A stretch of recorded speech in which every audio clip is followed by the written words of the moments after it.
देश नीति, केवल सच्ची और पक्की खबरें। नमस्कार दोस्तों, बांग्लादेश में भारतीयों पर और अल्पसंख्यकों पर लगातार हमले हो रहे हैं, लगातार तमाम मानवाधिकारों का हनन हो रहा है, दूसरी ओर तमाम घटनाएं हो रही हैं। वहां के राजनैतिक हालात बिगड़े हुए हैं। कार्यवाहक कोई भी ऐसा काम नहीं कर रहे हैं जिससे हमें यह संतोष हो कि भारतीय सुरक्षित हैं, अल्पसंख्यक सुरक्षित हैं और भारतीय स्टूडेंट सुरक्षित हैं। वहां पर भारतीय व्यापारी भी हैं, वो सुरक्षित हैं। बावजूद इसके हमारी सरकार यानी भारत की सरकार, नरेंद्र मोदी की एनडीए सरकार, वो क्यों नहीं हिम्मत कर रही है कि बांग्लादेश के खिलाफ सख्त कदम उठाए, बांग्लादेश को यह सबक सिखाए कि नहीं, आपको हमने बनाया था, हमने आपको आजादी दिलाई थी, अब आप हमारे देश, हमारे वंश के लोगों को के साथ में जो कर रहे हैं वह गुनाह है और हम यह बर्दाश्त नहीं करेंगे। बांग्लादेश तो हम पर काफी हद तक आश्रित देश है, फिर आखिर हम ऐसा क्यों नहीं कर रहे? क्या वजह है, क्या डर है? और जब हम बार बार कहते हैं कि विश्व गुरु का डंका बज रहा है, तो डंका बज रहा है तो हम यह सीमा क्यों नहीं क्रॉस करते? हम क्यों नहीं यह बताते हैं कि हां, हमारा डंका बज रहा है, दुनिया हमारे आगे झुकती है, झुकाने वाला चाहिए। लेकिन क्या वजह है कि हम ही झुके हुए, हमारे प्रधानमंत्री एक शब्द बोलने की हिम्मत नहीं कर पा रहे, उनकी पार्टी के तमाम नेता बोल रहे हैं, सांसद बोल रहे हैं, कार्यकर्ता बोल रहे हैं, पदाधिकारी बोल रहे हैं और सवाल कर रहे हैं राहुल गांधी से कि आप बांग्लादेश पर क्यों नहीं बोल रहे हैं, क्या नहीं कर रहे? राहुल गांधी ने तो स्पष्ट कर दिया कि कहीं पर भी जहां भारत के हितों की बात होगी वो नरेंद्र मोदी सरकार, एनडीए सरकार के साथ खड़े होंगे, क्योंकि भारत की देश के हित से कोई समझौता नहीं किया जा सकता। तब फिर क्यों नहीं कर रहे? सर्वदलीय बैठक बुलाइए, उस पर चर्चा कीजिए। जब सर्वदलीय बैठक बुलाई गई थी तो राहुल गांधी ने स्पष्ट कह दिया था कि हम भारत कि हर उस नीति के साथ में है जो देश को संरक्षित करेगी, देश के नागरिकों को संरक्षित करेगी। तो फिर क्यों नहीं एक्शन हो रहा? और उस मीटिंग से प्रधानमंत्री नरेंद्र मोदी क्यों भाग गए थे, क्यों नहीं आए थे? उन्होंने कुछ क्यों नहीं बोला? अब तक आपने उनका एक भी बयान सुना हो तो बता दें। बांग्लादेश से शरणार्थी की तरह वहां की प्रधानमंत्री जो थी, अपदस्थ प्रधानमंत्री या इस्तीफा दे चुकी प्रधानमंत्री, वो आई हुई है। न हम उस पर फैसला ले पा रहे हैं कि हमें उन्हें शरण देनी है या नहीं देनी। और क्या ऐसी वजह आ गई?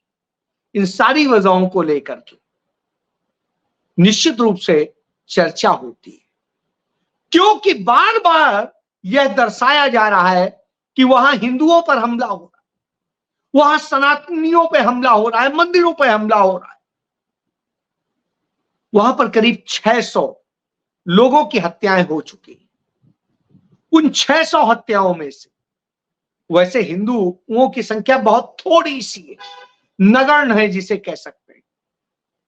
और वहां पर जो हिंदुओं के सबसे बड़े नेता हैं, उन्होंने कहा हमें कोई खतरा नहीं है बांग्लादेश सरकार से, यहां के लोग हमारे साथ में अच्छे से हैं, हमारे ऊपर वो कोई अटैक नहीं कर रहे हैं। इक्का दुक्का घटनाएं हुई हैं, उनको लेकर के चिंता व्यक्त की गई है, लेकिन ऐसा कुछ है नहीं।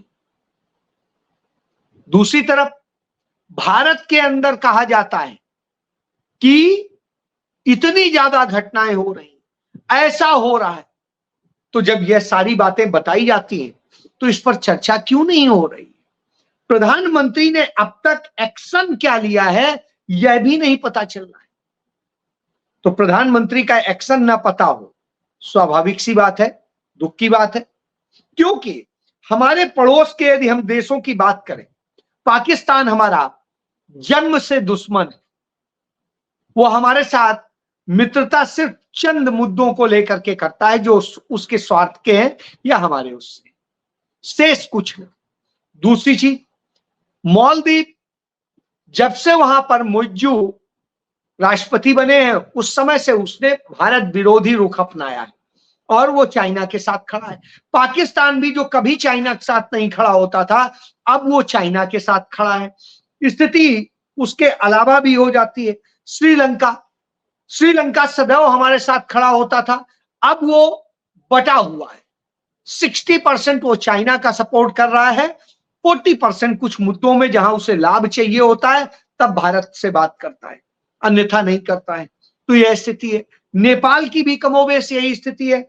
नेपाल अब चाइना को सपोर्ट करता है, भारत के साथ में उसके बस सिंपल बहुत छोटे से रिश्ते रह गए। तो वह स्थिति है। चाइना हमारा ऑलरेडी दुश्मन है, लेकिन हमारे प्रधानमंत्री नरेंद्र मोदी चाइना का चा नहीं बोलते।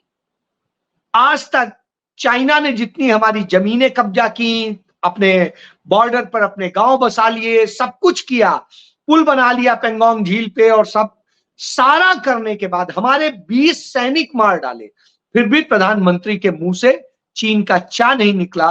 और हिंदुस्तान का पहला प्रधानमंत्री है नरेंद्र मोदी जो सबसे ज्यादा बार चाइना गया और सबसे ज्यादा बार चाइना के राष्ट्रपति से वो मिला है।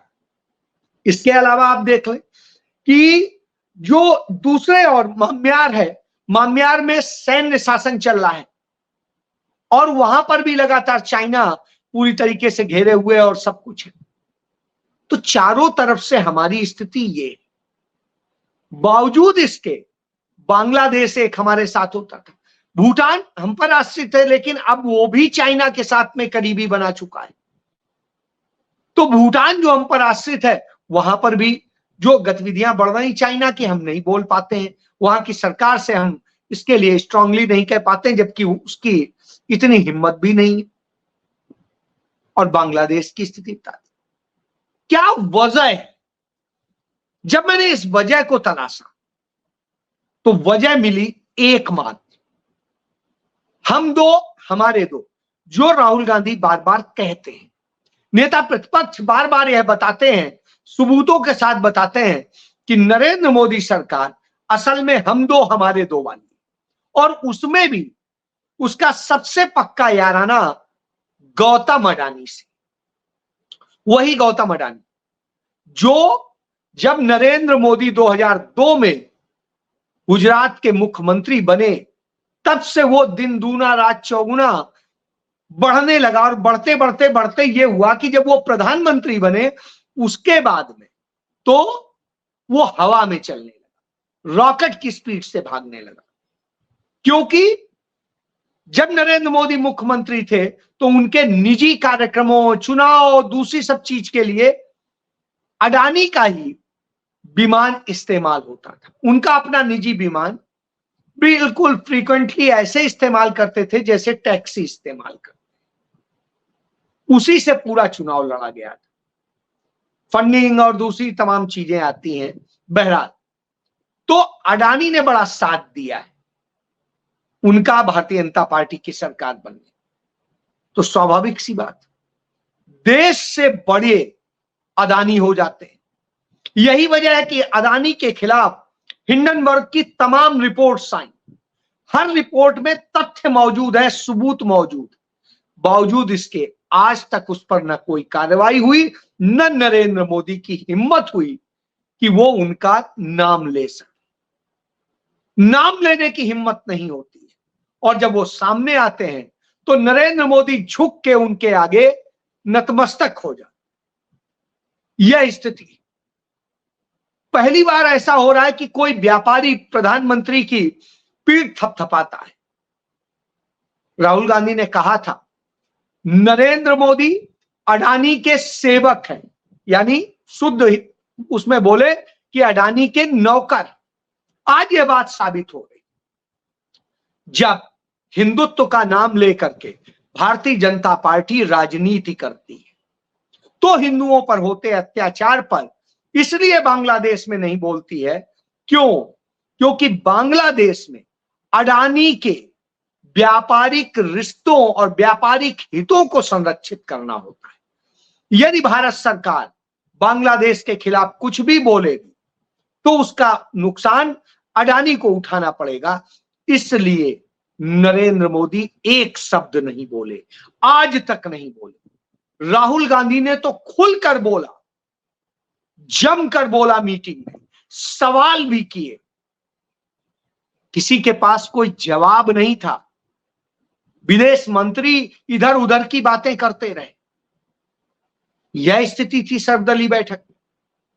प्रधानमंत्री नदारद थे, जैसा मैं पहले ही कह रहा हूं। तो राहुल गांधी का चेहरा देखते ही इतना डरते हैं कि भाग खड़े होते हैं। जब से राहुल गांधी नेता प्रतिपक्ष बने हैं और सत्र शुरू हुआ है दूसरा, उसके बाद वो दिखाई नहीं दिए सदन के अंदर, किसी मीटिंग में नहीं। एक जगह दिखे भी स्पीकर के अपने रूम में, तो उनका चेहरा अलग था, भाव भंगिमा बदली हुई थी, जिसे कहते हैं बॉडी लैंग्वेज बिल्कुल कांपती हुई थी। उस तरह की दशा थी। तो आप इससे समझिए। बहरहाल क्यों नहीं बोल रहे हैं अब यह बताते हैं। अडानी का प्रोडक्ट है विल्मर। विल्मर के सबसे बड़े जो उपभोक्ता है वो बांग्लादेश, और बांग्लादेश सरकार ने उसे विशेष छूट दी हुई। क्यों दी है यह बात मुझे बताने की जरूरत नहीं। राहुल गांधी बार बार यह सवाल करते हैं, संसद में भी किया था कि आखिर क्या रिश्ता है अडानी का और मोदी का। क्या रिश्ता है जहां मोदी जाते हैं या जहां बाद में जाते हैं। अडानी पहले वो आते हैं या पहले मोदी जाते हैं, फिर अडानी आ जाते हैं, दोनों साथ जाते हैं और उन्हें व्यापारिक कॉन्ट्रैक्ट मिल जाते हैं। आज तक जवाब नहीं दे सके, उल्टा राहुल गांधी की सदस्यता खत्म कर दी। अब भी राहुल गांधी वही पूछते हैं। तो अडानी वहां के सबसे बड़े सप्लायर। फिर दूसरी चीज, पाकिस्तान का 83% जो जीडीपी का 83% हिस्सा है जो आमदनी का, राजस्व का, वो है सूती कपड़े। जो कपड़े बनाने का काम है, पूरा क्लोथिंग से उनका पूरा बिजनेस है। 83%, और 83% हो तो स्वाभाविक सी बात है महत्वपूर्ण। तो उस 83% में बड़ी बात यह, जो कपास की सप्लाई हो रही है और सारी चीजें हो रही हैं, वो गुजरात से हो रही हैं, और वो गुजरात से अडानी के लोग कर रहे हैं। दो चीज। तीसरी चीज, झारखंड में एक पावर प्लांट लगाया गया गोड्डा में, और उस पावर प्लांट को लगा करके झारखंड को वायदा किया गया था कि आपको सस्ती बिजली भी मिलेगी और आपके यहां के लोगों को नौकरी मिलेगी। तो न पक्की नौकरी मिली और न बिजली मिली। जो बिजली का था, भाजपा की जब सरकार थी उसने नियम बदल दिए और यह कर दिया कि नहीं, अब एक भी बिजली नहीं देनी पड़ेगी। यहां बनाओ, यहां का कोयला यूज करो, यहां का संसाधन यूज करो, सब कुछ यूज करो, और उसके बाद बिजली बना के कहीं भी बेचो, तुम्हारा हक। सरकार की ट्रांसमिशन की लाइन, जो ग्रिड की लाइन होती है, उस लाइन से बिजली वहां उठा लो, उसका भी कुछ नहीं। तो सब मुफ्त में करिए आप, और उसके बदले में पूरी करीब 1500 किलोवाट में जो है मेगावाट, 1500 मेगावाट बिजली भारत नहीं, अडानी बांग्लादेश को बेच रहा है। अब आप सोचिए 1500 मेगावाट, अब इतनी बिजली बेच रहा है। इसके अलावा तेल की सप्लाई, वहां की जो फ्यूल की सप्लाई है, वो भी भारत से हो रही, और उसके लिए भी आप समझ सकते हैं तमाम तरह से वो बेचने का है। इसके बाद में कोयले की भी सप्लाई अडानी को ही, जो वहां के थर्मल प्लांट्स हैं और दूसरे कामों के लिए कोयला चाहिए, वो अडानी सप्लाई कर। तो अडानी का वहां स्टेक ये है। इसके अलावा वहां पर जो ऑटो पार्ट्स और वो जाते हैं, वो तमाम कंपनियां करती हैं, उनमें तमाम जगह पर अडानी के इंटरफेयर। क्योंकि अडानी की जो ट्रेडिंग कंपनी है उसके थ्रू होता है।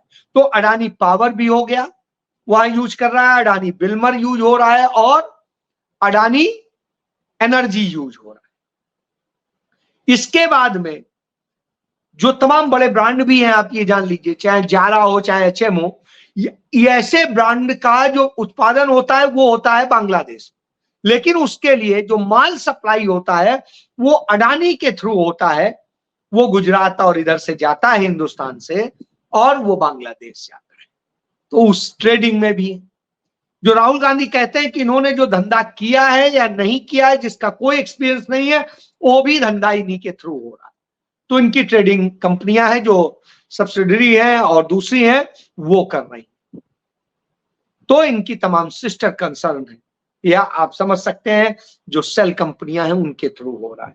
इसके बाद में जो इनको जो 400 केवी की ट्रांसमिशन लाइन है बांग्लादेश तक, वो भारत सरकार की यूज होती है, लेकिन फायदा अडानी को होता है। तो यह जान लीजिए 100% बिजली की सप्लाई दे रहे हैं। अब खेल को आप समझिए, यदि नरेंद्र मोदी ने एक भी एक्शन लिया तो अडानी का कारोबार प्रभावित हो जाएगा। अडानी के जो पानी के जहाज के थ्रू और तमाम मुंद्रा पोर्ट और दूसरे पोर्ट से लेकर के तमाम जो पश्चिम बंगाल में पोर्ट है हल्दिया का, और वो सब जो नरेंद्र मोदी ने अडानी को दे रखा है, उन सब के कारोबार में भी बांग्लादेश आता है, तो उसमें भी प्रभावित होगा। इसलिए बांग्लादेश के लिए कुछ नहीं बोल, नहीं तो श्रीमती इंदिरा गांधी ने 1971 में यही बहाना लिया था कि वहां पर अल्पसंख्यकों पर हमले हो रहे हैं, मानवाधिकारों का हनन हो रहा है, और जिस तरीके का अराजक माहौल हो गया है उससे भारत की सीमाएं खतरे में पड़ गई हैं, तमाम हित खतरे में पड़ गए हैं, इसलिए हम बांग्लादेश के लिए सेना भेज रहे हैं। और इंदिरा गांधी ने भेज दिया था और पाकिस्तान को 2 टुकड़े करके बांग्लादेश बना दिया, सेकुलर कंट्री बनाया था। अब वो मुस्लिम राष्ट्र बन चुका है। अब वहां पर वो सारी चीजें हो रही हैं जिससे अल्पसंख्यकों को नुकसान भी हो रहा है और उनके हित मारे जा रहे हैं। इसके साथ साथ भारत के भी हित प्रभावित हो रहे हैं। अडानी को ही काम दिलाने के चक्कर में मोदी ने भारत की एक बड़ी जमीन का हिस्सा बांग्लादेश को दे दिया।